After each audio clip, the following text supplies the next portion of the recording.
The hall was quiet in a way that felt heavy, not peaceful. Most of the lights were already turned off. Only a few soft bulbs above the stage were still glowing, spreading a dull yellow light across the wooden floor. Rows of empty chairs faced the stage, like they were waiting for something that would never come tonight. The air carried a faint smell of dust, old wood, and silence. A man moved slowly across the stage, pushing a broom in steady lines. He was careful, almost gentle, as if the floor could feel every touch. His back was slightly bent, not from age, but from tiredness that had settled into his body over many years. The clock on the wall said it was late, but time had stopped meaning much to him. He was a father, a single one. After finishing his main job earlier that day, he came here for extra work. Cleaning after performances did not pay much, but it paid enough. Enough to keep things moving forward, enough to make sure nothing fell apart at home. He swept near the edge of the stage and paused for a moment, resting his hands on the broom handle. His eyes slowly scanned the empty hall. When the place was full, it felt loud and busy. People talking, laughing, adjusting their seats. Music, announcements, clapping. But now, with everyone gone, the hall felt honest. Like it showed its true self only after the noise disappeared. He resumed sweeping, the soft sound of the broom brushing against the wood echoing faintly. His thoughts wandered, as they always did when things got quiet. Tomorrow morning would come fast. There would be a child to wake up, clothes to prepare, food to pack, questions to answer, smiles to fake when tiredness crept in. He did not mind the responsibility, but some nights the weight of it pressed down harder than usual. Near the back of the stage stood a piano. It was large and black, covered with a dark cloth that hid most of its shine. It looked out of place, like something important that had been forgotten. The man noticed it only after his broom lightly touched one of its legs. He stopped. For a long second, he simply stood there. The piano pulled his attention in a way nothing else in the hall did. His grip on the broom loosened, and he slowly stepped closer. He did not know why. He just felt drawn to it, like it was quietly calling him. He reached out and lifted the cloth just enough to reveal the keys. White and black, clean, waiting. His chest tightened. Memories rose without warning. A small room from long ago, a different version of himself. Music sheets scattered on a table.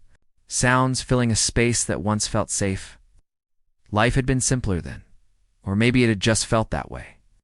He swallowed and pulled the cloth completely off the piano. It looked even more beautiful uncovered. The surface reflected the dim stage lights, and the keys seemed to glow softly in the quiet hall.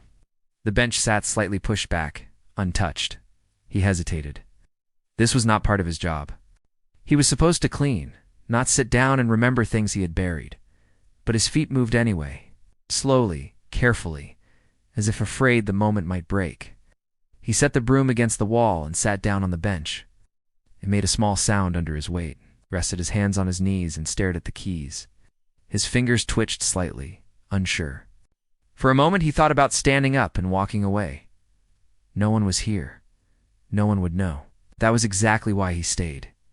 He lifted his right hand and pressed a single key. The sound filled the hall gently. It surprised him how alive it felt. The note echoed off the walls, traveled across the empty seats, and returned to him softer than before. It felt like the room was listening. He pressed another key, then another. The melody came slowly, quietly, like it was afraid of being heard. His fingers moved with care, touching the keys like they were fragile. The tune was simple, but it carried weight. This was not a song meant for applause, was not practiced or planned. It was just emotion finding a way out. As he played, his shoulders relaxed. His breathing slowed. The piano spoke where words had failed him for years. Each note carried something hidden. Long nights spent awake, staring at the ceiling. Early mornings filled with responsibility. Dreams set aside not because they were forgotten, but because there was no room for them anymore. His eyes slowly closed. The hall felt smaller now, more personal. Like the piano had wrapped the space around him, keeping everything else out. A wrong note slipped from his fingers. He froze. For a second, shame rose in his chest. Old doubt whispered that he should stop, that this was foolish, that this part of his life was over. But instead of standing up, he took a deep breath and continued. The next notes were steadier, stronger. His fingers remembered more than he expected. Even after years of silence, the piano welcomed him back without judgment. The melody grew richer, though it remained soft. Emotion gathered behind his eyes. His throat tightened, but he kept playing. He let the feeling stay. He let the music carry it. This moment was not about being seen. It was about surviving another day, about reminding himself that he was more than just tired hands and quiet sacrifices. Somewhere far away, a faint sound echoed. Footsteps. He did not notice at first. The piano held his full attention now. The notes flowed like thoughts he had never spoken out loud. I am tired. I am trying. I still care. The melody slowed as it reached its end. The final note lingered in the air, hanging gently before fading into silence. He lifted his hands from the keys and let them rest in his lap. His fingers trembled slightly. The hall was quiet again, but the silence felt different now. Warmer, less empty. He opened his eyes and stared at the piano, breathing slowly. Reflection stared back at him from the polished surface. Tired, yes, but still there. Then he heard it again. Footsteps. Clear this time. Turned his head slightly toward the sound, his heart beating a little faster. The hall was no longer as empty as he thought. And just like that, the moment he believed belonged only to him began to change. The footsteps stopped near the edge of the stage. For a moment, nothing happened. The hall remained quiet, but the silence no longer felt empty. It felt watched. The man stayed seated at the piano, his hands still resting in his lap. His heart beat faster than before, not from fear, but from being seen. He slowly turned his head. Near the aisle, just beyond the last row of chairs, stood a woman. She held a small notebook close to her chest, like she had forgotten it in her hands. Her posture was careful, unsure, as if she was deciding whether to step forward or disappear quietly. Their eyes met. "Hi," she said softly, her voice barely carrying across the space. "I didn't mean to listen," the man swallowed.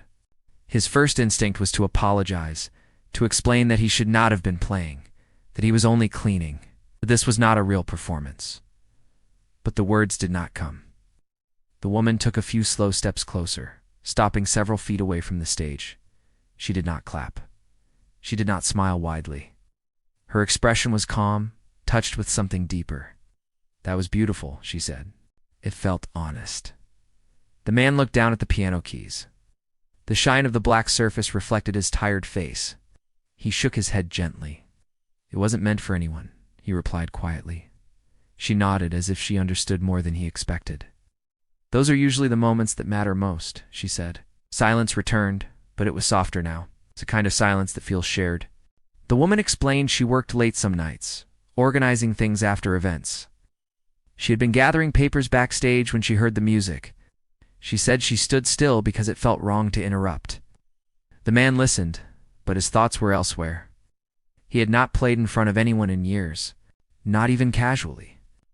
Music had become something private, something he carried quietly, like a memory he was afraid to drop. "I used to play," he said finally. A long time ago. She did not push him for more. Instead, she asked a simple question. "Would you play again?" He hesitated. The stage lights hummed faintly above them. Dust floated in the air, visible in the soft glow. The piano sat between them, patient and silent. He placed his hands back on the keys. This time, his fingers did not shake. The melody returned, slow and gentle. It was similar to before, but different, stronger, less afraid. The sound filled the hall again, but now it felt warmer, fuller, like it belonged. The woman sat down in one of the front row chairs. She did not record. She did not move. She simply listened. The music carried something new this time. Hope. Not loud hope. Not dramatic hope. The quiet kind that grows when someone finally believes they are allowed to exist beyond survival. As the man played, he thought of home. Of a small room where toys rested in corners and drawings hung on walls. Of a child who asked simple questions and trusted him completely. He thought of how much he wanted to be more than just strong. How much he wanted to be whole. The final note faded gently. For a few seconds, no one spoke. Then the woman stood. "Thank you," she said, "for sharing that." The man nodded, unsure what to say. She left the hall quietly, her footsteps fading just like the music had. He remained seated for a moment longer, letting the silence settle. When he finally stood, he covered the piano carefully, the way one might tuck something in to rest. That night, he went home lighter than he had in years. Days passed. The man returned to the hall for work as usual. He cleaned, he swept, he stayed quiet. But something inside him had shifted. The piano no longer felt like a ghost from the past. It felt like a door that had opened slightly. One evening, as he finished cleaning, he noticed the piano uncovered. A small note rested on the bench. "If you ever feel like playing again, the hall is open." He read it twice, then he sat down. At first it was only a few notes, then a melody. Slowly, the music became part of his routine, not every night. Just enough to remind himself that he still existed beyond responsibility. Weeks later, a few people began to stay behind after events. Not many, just a handful. They listened quietly. No announcements, no promises. The man did not perform for attention. He played because he needed to breathe. One evening, he noticed a small figure standing near the stage. A child. The boy watched him with wide eyes, holding a jacket that looked too big for him. When the music ended, the boy clapped once, then stopped, embarrassed. The man smiled. "Do you like it?" he asked. The boy nodded. "Can you teach me someday?" The man felt something warm settle in his chest. "Maybe," he said softly. The hall felt different now. Alive but gentle, like a place where quiet things were allowed to grow. The piano continued to sit on the stage, not as a forgotten object, but as a voice, a reminder that even tired hands can create something beautiful. The man was still a cleaner, still a father, still tired. But now, when he sat at the piano, he remembered something important. He was also enough. Thank you for listening.